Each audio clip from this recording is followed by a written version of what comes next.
So, dito po kami magka-camping doon sa may liblib ng mga kagubatan.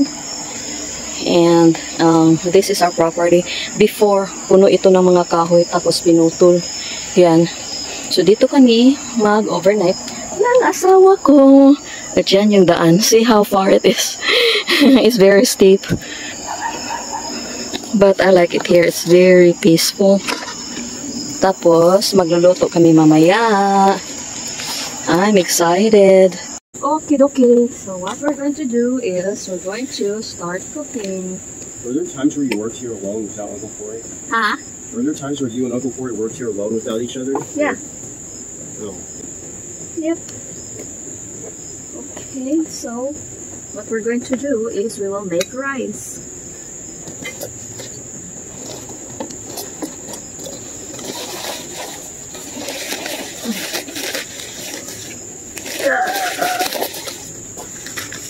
Careful, you don't want to get here.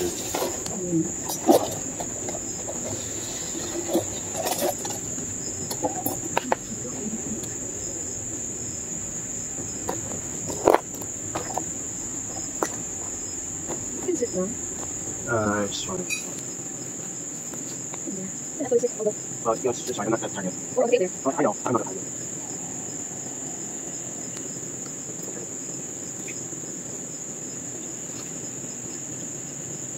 Okay.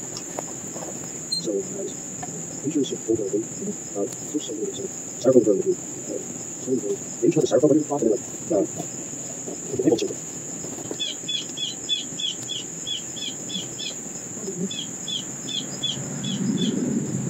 I think it was like 5. I think it was 8. I just said that.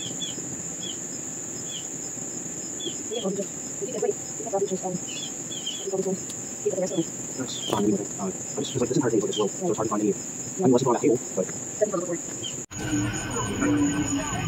Punta kami doon sa beach. Palpak yung plano namin na mag-picnic kasi takot yung mga bata.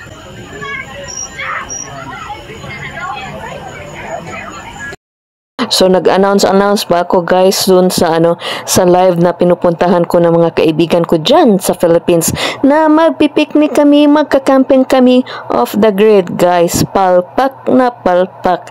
Hindi natuloy kasi natakot yung mga bata.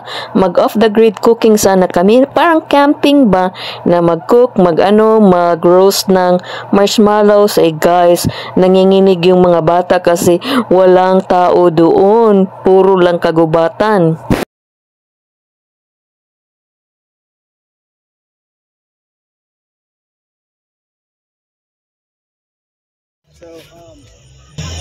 Ito yung sunset namin dito. Tapos naulian na yung mga pamangkin ko. Kanina nanginginig sila dahil takot sila sa yung ba? I'm sorry. Yung bakilid. What? No, Charlie doesn't like the flies. She doesn't like the flies. You like the you like the shore though? Yeah, Yes. she likes it. I hope one day I won't be scared of everything. Are you afraid of lights too, or No. like these lights? Look at the moon. It's so pretty. Those are nice. Yeah, they're I pretty mean, what about bright. that? Look at that though. That's kind of weird with that car coming over. That's like a mile away.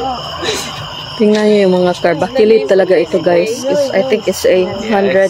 How many feet deep? 130. 130 right out there. 130. Did you show right in the middle? So Yeah. right in the middle out there. It's 130. Wow. That's a deep lake. Oh, there's a cute dog here. Hi, baby. Hi. Good morning, good afternoon, good evening, good night to all my friends near and far. This is Marilyn, your friendly Filipina carpenter here in America. Guys, what a funny story. Hindi natuloy yung camping namin, but before that, muna ako. Magpapagwapa, hindi naman. Fix ko muna yung face ko. Wala namang masyadong i-fix sa face ko siguro. Other than matanda na, ang dami ng mga kulabot-kulabot dito. Ano ba yung kulabot? But anyway, so yun, hindi po natuloy yung camping namin simply because when we arrived there, number 1, late na, 7:30 na. Tapos, Tapos, what happened was, in-invite ko yung mga pamangkin ko, 2 bata, na mga teenager, tapos yung sister ko. Yung mga pamangkin ko, guys, they're 100%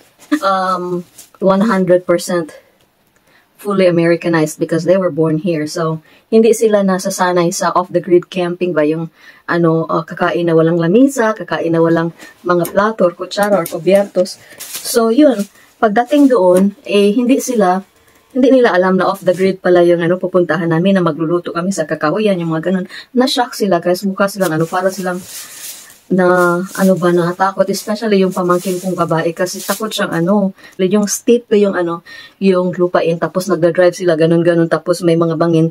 So, tatakot talaga siya, parang siguro nag-anxiety siya. So, nauna pa sila doon sa amin, doon sa lupain namin. So, sabi tumawag sila. I was like, where are you guys? He said, nandito kami, we're only like less than 10 minutes away. So yun guys, pagdating doon, they were not in the mood, like, oh, I'm so scared. Yun.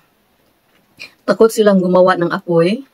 Takot silang makakita ng apoy. In other words, they are very protected and hindi nila alam kung paano mga ganong mga camping ba.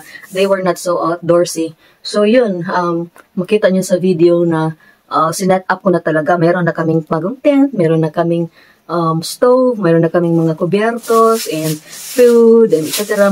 Sana kami, marshmallow grilling, burning, and then yung isda namin, ipa-experience ko sana yung isda lulutuin, yung mga ganun ba, Filipino style. In other words, mag-cook ako ng rice, but then they were not like really comfortable. So, ayun, tinawagan kasi, umalis yung asawa ko kasama yung pamangkin kong babae at saka kapatid ko. So, tinawagan ko, sinabi ko na, I think this won't work. So, tayo na lang dalawang mag-camping. Tapos, punta na lang tayo sa restaurant, i-treat. Kakain na lang tayo, i-treat lang natin itong kapatid ko at mga bata. And it turned out really good. At first, they were so anxious, takot na takot sila, tapos, parang nababalisa sila ba? So, hindi talaga sila pang outdoor, guys.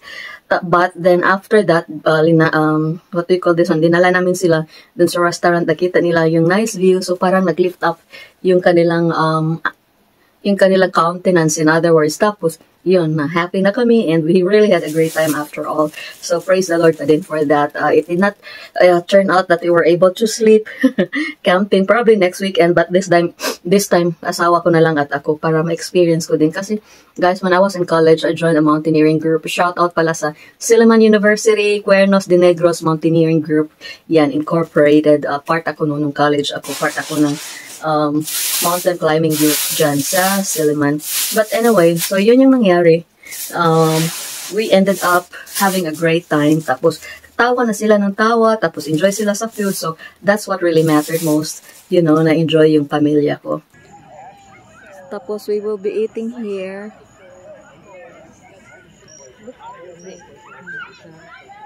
So beautiful.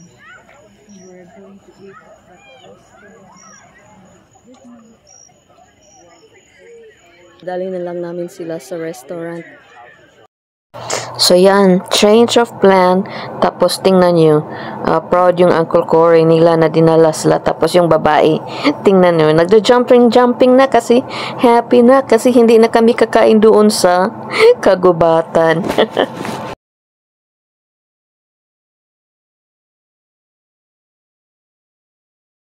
Who wants some chicken?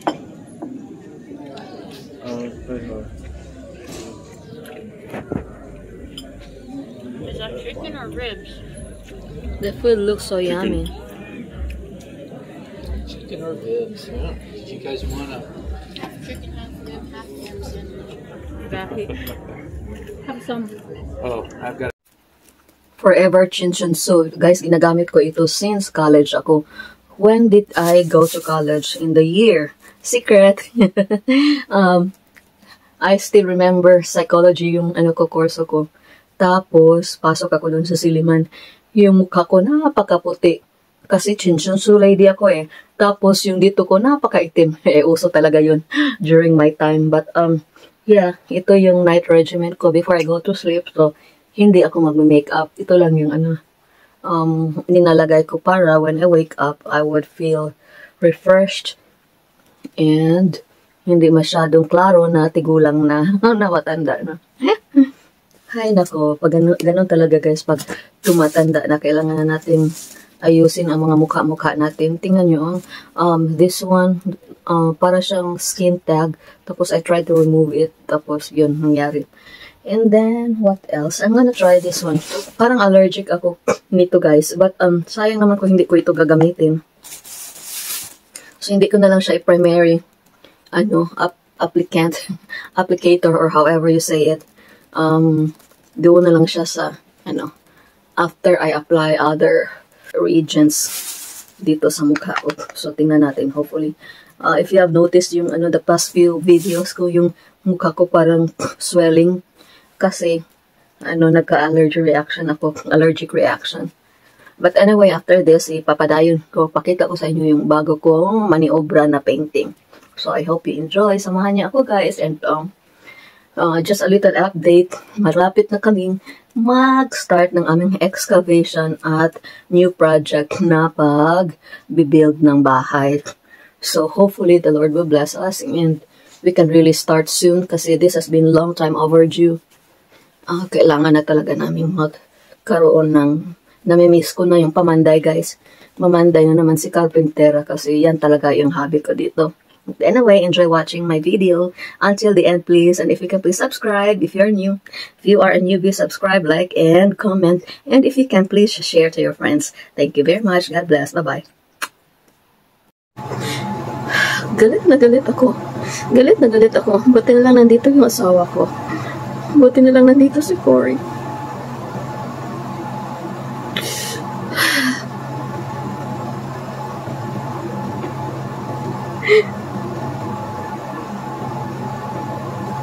Galit na galit ako.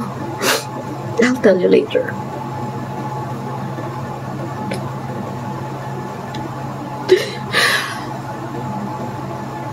Finally, tapos na yung survey.